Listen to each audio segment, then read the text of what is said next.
Hello, সবাই কেমন আছেন? নতুন বছরের শুভেচ্ছা। আজকের বিষয়টি হচ্ছে সন্ধ্যাকালীন সঙ্গীতের সাথে আমাদের এতটা বৈরিতা কেন?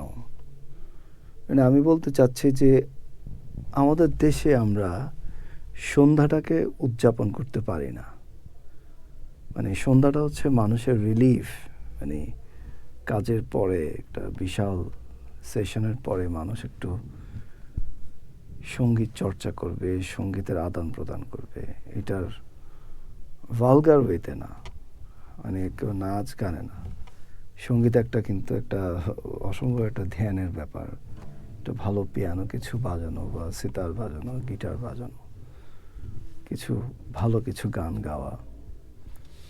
তা আমি যদি দেখি যে পুরো উত্তর গোলার্ধে বা দক্ষিণে,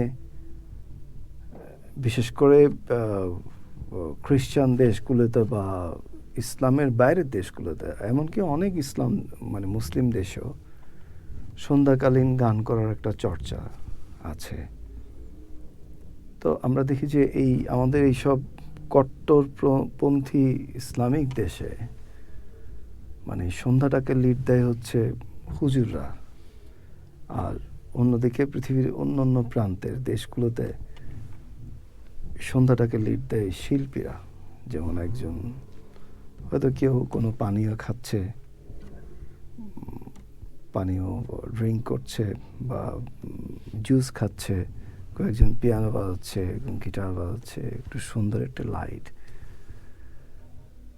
মানুষের যে একটা মানুষের যে আদান প্রদান, মানুষের যে একটা হৃদয়ের আদান প্রদান বা মননশীলতার যে আদান প্রদান বা একটা সুন্দর একটা আলাপ আলোচনার একটা বিষয় কিন্তু সন্ধ্যা, সেখানে মিউজিক থাকবে। তো সন্ধ্যাটা আসলে একটা রিলিফ, একটা রিল্যাক্স। আর এটা কিন্তু আবার মিউজিক কিন্তু মানুষকে লোভ লালসা থেকে অনেক দূরে রাখে, যদি সত্যিকারে কেউ যদি মিউজিক প্রেমিক হয় আর কি। এখন তো যারা মিউজিক করে সবাই মনে করে যে অল্পতেই আমরা স্টার হয়ে যাব। তো আমার খুব মনে পড়ছে যে সেরেনেড মানে হচ্ছে এটা পাশ্চাত্যে আছে। পাশ্চাত্যের সব কিছুকে আমি যে সাপোর্ট করি তা না, ওরাও আমরা সবাই হোমোস্যাপিয়েন্স, আমাদের সাথে অনেক লিঙ্ক আছে, ডিএনএতে আমাদের রিলেশন আছে, সবাই আসলে এক, আমরা মানব জাতি। তো মানে ওদের একটা সেরেনেড মানে সন্ধ্যার সময় প্রেমের গান করা বা কেউ কাউকে ভালোবাসলে গান শোনানো, এগুলো অনেক আগে থেকে আমরা জানি যে এগুলো রোমিও জুলিয়েটে আমরা দেখতে পাই। তো এই জায়গাটা কিন্তু আমাদের দেশে যে ছিল না তা না, হঠাৎ করে এগুলো সময়টা অনেক দ্রুত চেঞ্জ হয়ে গেছে। বিশেষ করে 85-র পর থেকে আফগানিস্তানে যখন আমেরিকা মানে অ্যাটাক করে, মানে রাশিয়ার বিরুদ্ধে আমেরিকা যখন নামে, আমেরিকা, সৌদি আরব, পাকিস্তান, তখন দেখি যে আমরা একটা র্যাডিক্যাল মুসলিমদের একটা উত্থান আমরা দেখতে পাই সেই সময় থেকে।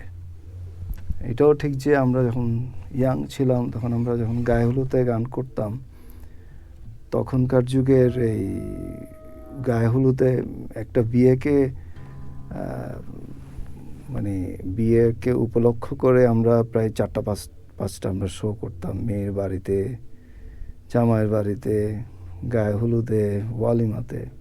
এবং এখানে মেয়ের মামারা বলতো, আপনারা যদি ইংরেজি গান করেন আমরা 5,000 টাকা বাড়িয়ে দেব। সেই মানুষগুলো গেল কোথায়? হঠাৎ করে এত চেঞ্জ। তো এটার সাথে আসলে ধর্মের কোনো রিলেশন নাই। এগুলো হচ্ছে ধর্মকে নিয়ে যারা বাড়াবাড়ি করে, মানে যারা নিজেদের আধিপত্য মানে বজায় রাখতে চায়, যে যেটা বুঝে আমি সারা আর কি, এরকম একটা ব্যাপার।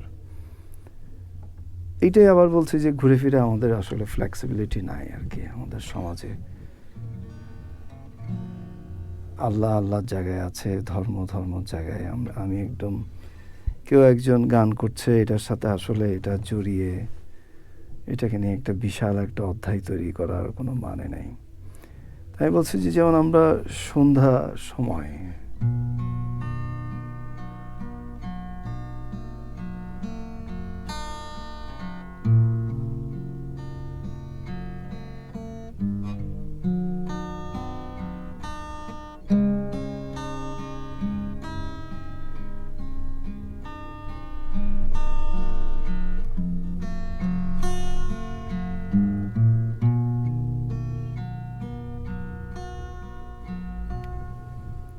তো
জাস্ট একটা হঠাৎ করে একটা ফ্র্যাঙ্ক সিনাত্রার সুর মনে পড়লো।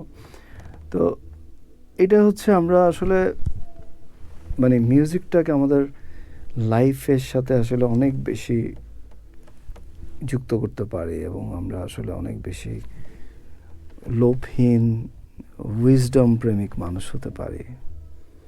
যে উইজডম মানে হচ্ছে যারা জ্ঞানের মাধ্যমে মুক্তি লাভ করা আর কি। জ্ঞানী মানে পিএইচডি করে না, জ্ঞানী মানে